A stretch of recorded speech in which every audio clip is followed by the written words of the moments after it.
ప్రజలకు భారం ఉండకూడదని రాష్ట్రంలో ఇతర ప్రాంతాలను రోడ్డు మీద పడేయకూడదు అని, అభివృద్ధి సంక్షేమం ఆగిపోకూడదు అని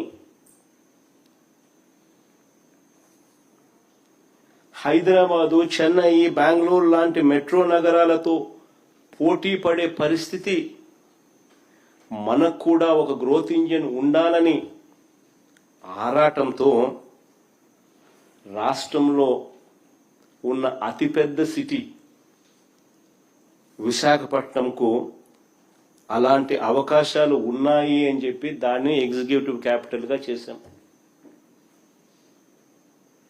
స్వార్థమేమి లేదు. మోస్ట్ ప్రాక్టికల్గా సాధ్యమయ్యే పని, రాష్ట్రానికి గుదిబండ కాకుండా మరోవైపున ప్రజలకు అభివృద్ధి సంక్షేమ ఫలాలు అందిస్తూ రాష్ట్ర ప్రభుత్వం తాను చేయాల్సిన బాధ్యతలు నిర్వహిస్తూ మోస్ట్ ప్రాక్టికల్గా ఏది చేస్తే బాగుంటుంది అని చెప్పి రాష్ట్రంలో ఉన్న అతిపెద్ద నగరమైన విశాఖపట్నాన్ని ఎగ్జిక్యూటివ్ క్యాపిటల్గా చేస్తూ ఆ దిశగా అడుగులు వేశాం. మేము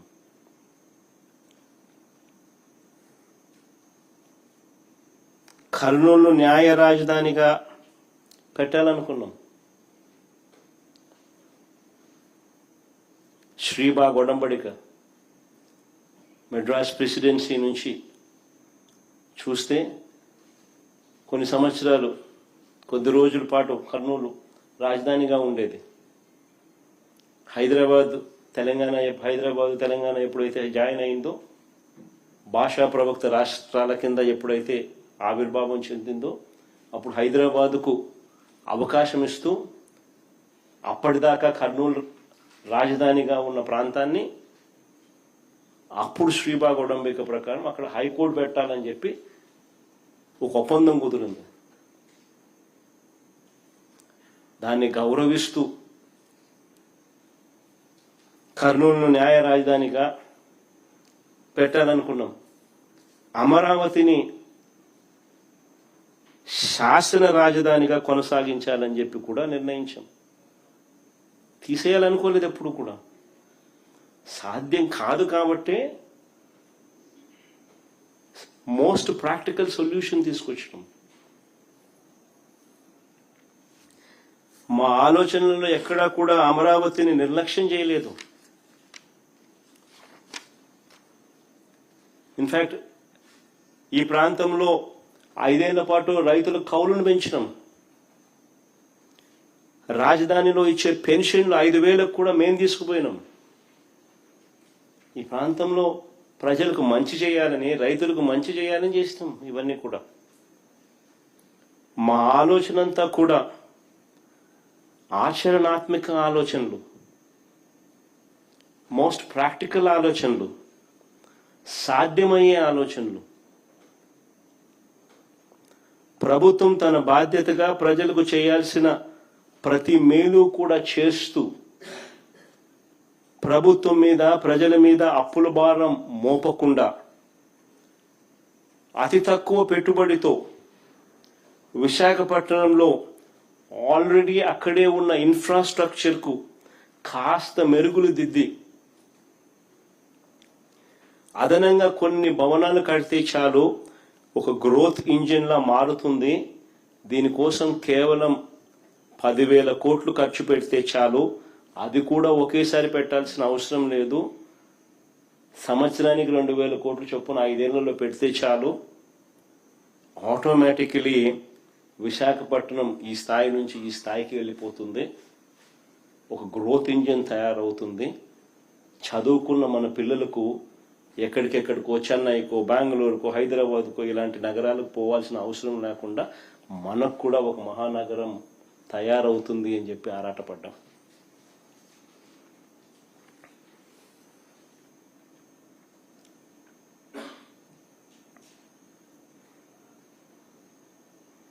మరి ఇలాంటి పరిస్థితుల్లో 2 లక్షల కోట్లు తెస్తానంటాడు, 2 లక్షల కోట్లతో రాజధాని అంటాడు.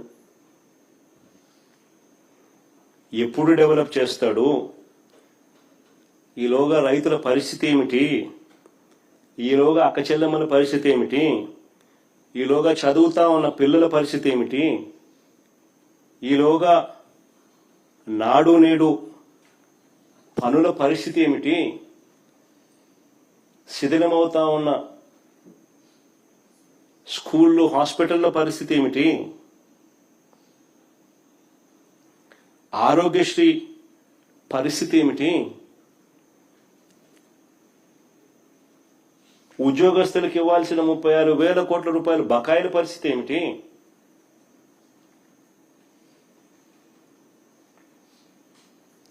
ఇక తప్పనిసరిగా ప్రభుత్వం చేయాల్సిన బాధ్యతలు వీటి పరిస్థితి ఏమిటి,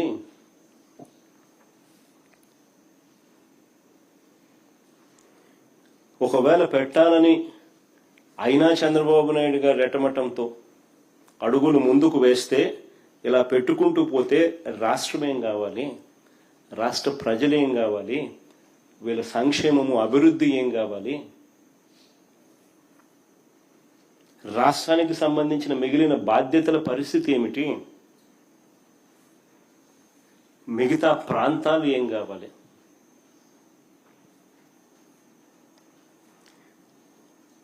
ఇన్నాళ్ళు చంద్రబాబు నాయుడు గారు ఏమంటా ఉన్నారు ప్రజలను మభ్యపెడుతూ, అమరావతి సెల్ఫ్ ఫైనాన్స్ ప్రాజెక్ట్ అని ప్రజలను మభ్యపెడుతూ ఇన్ని సంవత్సరాలు అంటా ఉన్న మాటలు.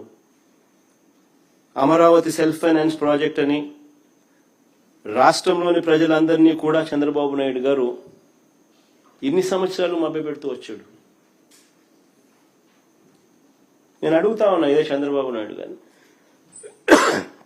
అయ్యా చంద్రబాబు నాయుడు గారు, సెల్ఫ్ ఫైనాన్స్ ప్రాజెక్టే అయితే అమరావతి కోసం ఇప్పటికే కమిటెడ్ గ్రాస్ లోన్లు 47,000 కోట్లు ఎందుకు చేస్తున్నట్లు అని అడుగుతా ఉన్నా. సెల్ఫ్ ఫైనాన్స్ ప్రాజెక్టే అయితే ఆయన కమిటెడ్ గ్రాస్ లోన్స్ 47,000 కోట్లు ఎందుకు చేస్తా ఉన్నట్టు, ఇవి కాకుండా రాష్ట్ర బడ్జెట్ నుంచి కేటాయింపులు ఎందుకు చేస్తా అన్నట్టు, ఈ లోన్లే కాకుండా రాష్ట్ర బడ్జెట్ నుంచి కేటాయింపులు ఎందుకు చేస్తా ఉన్నారు, రాజధాని కోసం తెస్తున్న రుణాలకు రాష్ట్ర ప్రభుత్వం నుంచి గ్యారంటీలు ఎందుకు ఇస్తా ఉన్నారు. ఇదే సెల్ఫ్ ఫైనాన్స్ ప్రాజెక్టే అయితే ఎందుకు రాష్ట్ర ప్రభుత్వం నుంచి రాజధాని కోసం తెస్తున్న రుణాలకు రాష్ట్ర ప్రభుత్వం నుంచి గ్యారంటీలు ఎందుకు ఇస్తున్నట్టు. భూమిని అమ్మి డబ్బు తెస్తానని చెప్పిన వాడివి ఇన్ని వేల కోట్ల రూపాయల అప్పులు ప్రభుత్వ ఖజానాపై ఎందుకు భారం మోపుతున్నారని అడుగుతా ఉన్నా.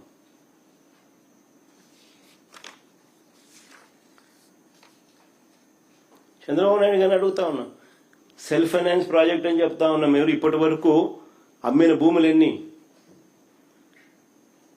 నీ విజనరీ ఆలోచనల ద్వారా అమరావతి ప్రాజెక్ట్ నుంచి ఇప్పటి వరకు ఎంత డబ్బులు వచ్చినాయి, వచ్చిన డబ్బులు ఎంత. తన స్కాముల కోసం అమరావతి పేరు చెప్పి చంద్రబాబు అప్పులు తెచ్చి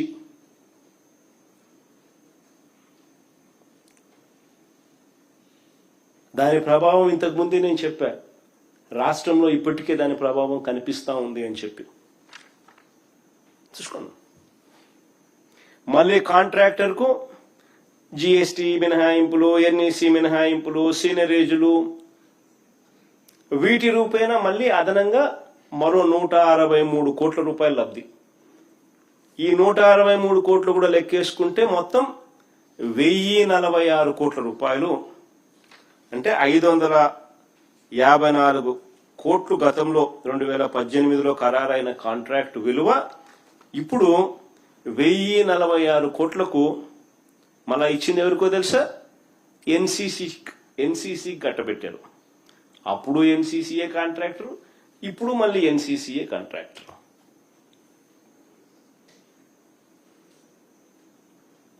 అలా ఇవన్నీ సుమా ఇసుక ఫ్రీ,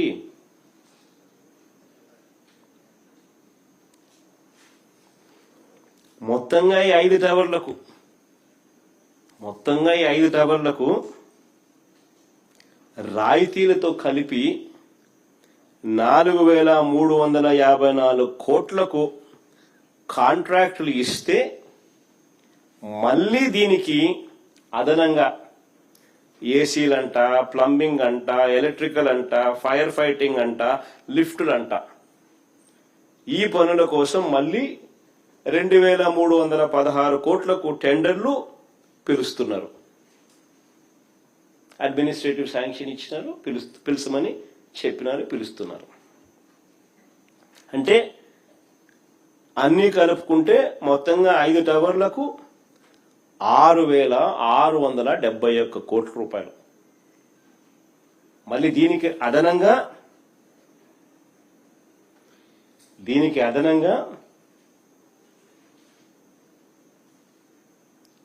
ఆ కట్టియా గవర్నమెంట్ కాంప్లెక్స్లలో అక్కడ ఇన్ఫ్రాస్ట్రక్చర్ అంటే అక్కడ డ్రైనేజు, అక్కడ సీవరేజ్ ట్రీట్మెంట్ ప్లాంటు. ఏదైనా ఫ్లాట్లలో మీరు ఉన్నారు అని అంటే ఆ ఫ్లాట్లలో ఉంటే అక్కడ డ్రైనేజ్ కనెక్షన్లు, అక్కడ ఆ కాంప్లెక్స్లో కావలసిన డ్రైనేజ్ కనెక్షన్లు, ఆ కాంప్లెక్స్లో ఇన్ఫ్రాస్ట్రక్చరు, ఆ కాంప్లెక్స్లో సీవరేజ్ ట్రీట్మెంట్ ప్లాంటు, వీటికి మళ్ళీ అదనంగా సపరేట్గా 1,053 కోట్లు.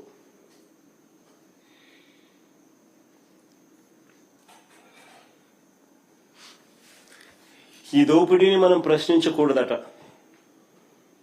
అడగకూడదట, అడిగితే ఎదురుదాడి.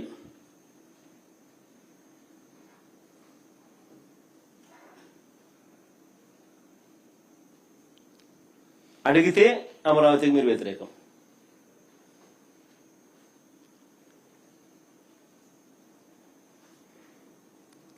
ఏడేళ్లలో అమరావతి కోసం చంద్రబాబు పెట్టిన ఖర్చు,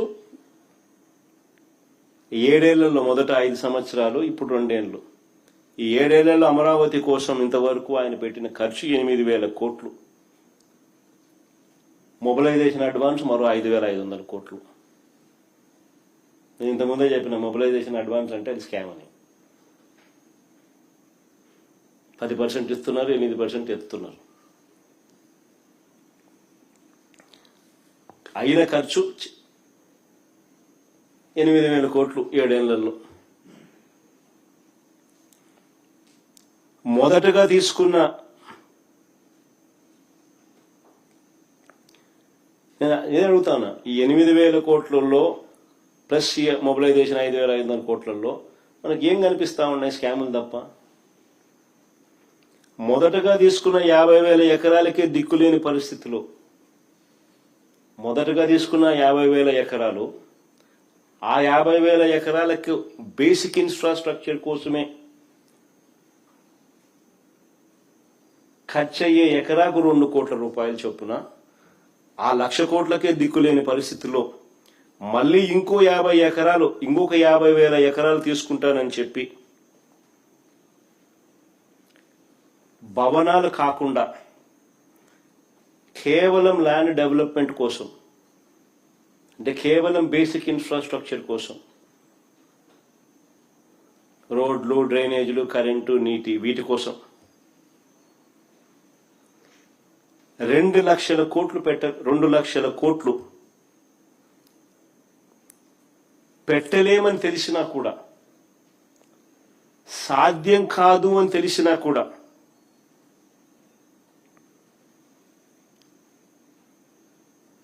ఇదందరూ నిజంగా గమనించాలా. అమరావతికి ఎవరూ వ్యతిరేకం కాదు, కానీ సాధ్యం అవుతుందా, సాధ్యం కాదా అన్నది ప్రతి ఒక్కరూ ఆలోచన చేయాలి.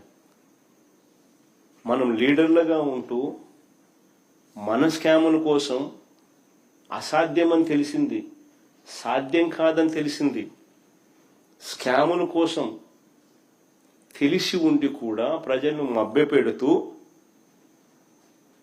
పెడదోవ పట్టించితే అసలు రాష్ట్రానికి క్యాపిటలే ఉండదు, అసలు ఏదీ ఉండదు.